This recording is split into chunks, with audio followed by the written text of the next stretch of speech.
शोभा और निशा।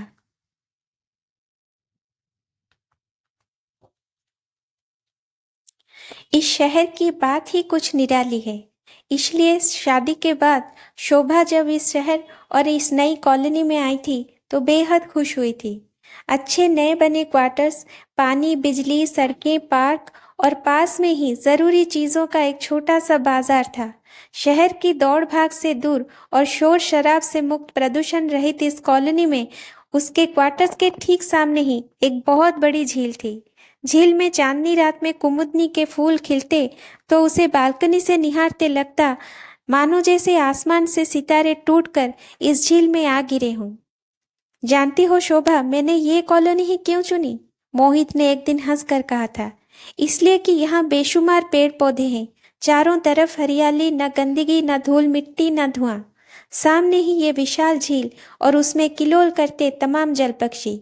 बीचों बीच एक बड़ा सा पार्क जिसमें बच्चों के लिए खेलने के बहुत से झूले और बहुत से उपकरण। मोहित हमेशा ही शोभा का बहुत देखभाल करता था, शोभा से बहुत प्यार करता था।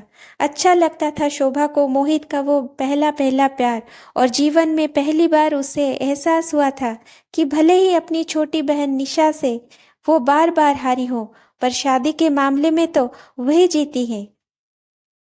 निशा थी तो छोटी बहन, पर जीतती हमेशा वही रही उससे। हर मामले में शोभा उससे हारी, पीछे रही और पराजित, अपमानित हुई। ईश्वर ने निशा को शक्ल सूरत अच्छी दी, रंग भी दूध सा मिला, लेकिन शोभा पिता की तरह सांवली थी। बुद्धि में निशा पिता की तरह तेज और मेधावी निकली, जबकि शोभा माँ की तरह फिसड्डी और बुद्धू थी। जैसे तैसे बीए कर पाई, फिर एमए में एडमिशन जरूर लिया, पर पहले साल ही हिम्मत हार कर परीक्षा देने से मुकर गई। जबकि निशा ने विज्ञान लेकर इंजीनियरिंग में चुनी गई और कंप्यूटर इंजीनियर बनकर बहुत अच्छी कंपनी में नौकरी की, और वहां शोभा को अपने ही शहर में नौकरियों के लाले ही पड़े रहे। घर पर जो भी अच्छे और स्मार्ट लड़के भाई के कारण आते, वे निशा से तो खूब हंसकर मिलते बतियाते, पर उससे कोई ना बोलता। बहुत होता तो दीदी का संबोधन कर नमस्ते कर लेते और निशा की तरफ मुड़ जाते। शादी के लिए लड़के वाले आते तो उसके मुंह पर ही कह देते, हमें आपकी छोटी लड़की पसंद है, अगर उसका रिश्ता करें तो हम तैयार हैं। अपने आप को बुरी तरह अपमानित महसूस करती वो, मन होता आत्महत्या ही कर ले, कहीं डूब मरे। क्या करेगी ऐसी जिंदगी जीकर, जहाँ उसका कोई चाहने वाला ना हो, जहाँ उसकी कोई मांग ना हो। माँ भी उससे अक्सर चिड़ी रहती, उस पर झल्लाती रहती, उसकी कमियां गिनाती रहती। केवल घर में पिता ही थे जो कभी कभार उसे दिलासा बंधाते रहते। मोहित ने पता नहीं कैसे शोभा को पसंद कर लिया, तो माता पिता ने शोभा से ये तक पूछना जरूरी नहीं समझा कि मोहित उसे पसंद भी है या नहीं। बस शादी के लिए हाँ कर तैयारियों में लग गए। समझ लिया कि शोभा का क्या है, वो तो किसी से भी शादी के लिए राजी हो जाएगी, उससे क्या ही पूछना। शादी के कुछ दिनों बाद ही पूछ पाई थी वो मोहित से, एक बात बताएंगे आप, आपने मुझको ही क्यों चुना, जबकि आप मेरी तुलना में कहीं ज्यादा सुंदर हैं, कहीं ज्यादा पढ़े लिखे, अच्छी नौकरी, पद प्रतिष्ठा वाले व्यक्ति हैं। आपके लिए तो लड़कियों की कोई कमी न होती। मोहित ठहाका लगाकर हंसा और बोला, जानती हो शोभा, मैंने तुम्हें क्यों चुना? मेरे बड़े भाई की ट्रेजेडी शायद तुम्हें पता नहीं।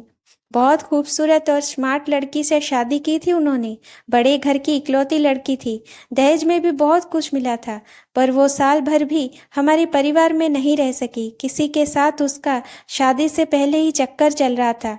एक दिन अपने सभी गहने पैसे लेकर उसके साथ गायब हो गई। ना उसके परिवार वाले कुछ कर पाए और ना हम उससे वापस ले आए। उसने साफ कह दिया था वो मेरे भाई के साथ किसी कीमत पर नहीं रहेगी, और अगर जोर जबरदस्ती की गई तो वो आत्महत्या कर लेगी। जब ये बात थी तो उसने शादी ही क्यों की थी आपके भाई साहब से? चकी शोभा पूछ बैठी। घर वालों के दबाव और बदनामी के कारण। बाद में हमें पता चला एबॉर्शन भी कराया गया था उसका। बाप रे, आंखें फटी की फटी रह गई शोभा की। तब से मेरे मन में एक गांठ बन गई है कि सुंदर लड़कियां वफादार नहीं हो सकती। साधारण रूप रंग की लड़कियां अपने पति को बहुत प्यार करती हैं, अच्छी तरह घर परिवार चलाती हैं, और रही व्यक्तित्व निखारने की बात, तो शोभा, जब तुम मेरे साथ मेरे तमाम दोस्तों के घर आओगी जाओगी, पार्टियों में शामिल होगी, सबसे मिलोगी जुलोगी, तो सब सीख समझ जाओगी। और सबसे बड़ी बात शोभा, कोई तुम्हें कभी भगा नहीं ले जाएगा और ना तुम्हारा पहले से कहीं कोई चक्कर होगा। मैं आराम से अपनी नौकरी कर सकूंगा तुम्हारी तरफ से बेफिक्र रहकर। हंसता रहा मोहित। सुनकर कहीं गहरी चोट लगी थी शोभा को। तो वो अपने किन्हीं अन्य गुणों के कारण पसंद नहीं की गई थी। उसकी पसंदगी वो डर, वो कुंठा है जो बड़े भाई के असफल विवाह का कारण है। वो कभी किसी और को नहीं जचेगी। कोई और कभी उस पर डोरे नहीं डालेगा, ना उस पर आंख गड़ाएगा। इसलिए इसलिए पसंद की गई कि उसका कोई पहले से चक्कर ही नहीं होगा, क्योंकि किसी ने कभी उसे पसंद नहीं किया होगा। नापसंदगी ही पसंदगी का कारण बनी। अपने आप पर रोना आ रहा था उसे। खुशी नहीं हुई ये सब जानकर शोभा को। वो तो समझ रही थी कि उसका सौर सलीका चुनाव का उसका कारण था।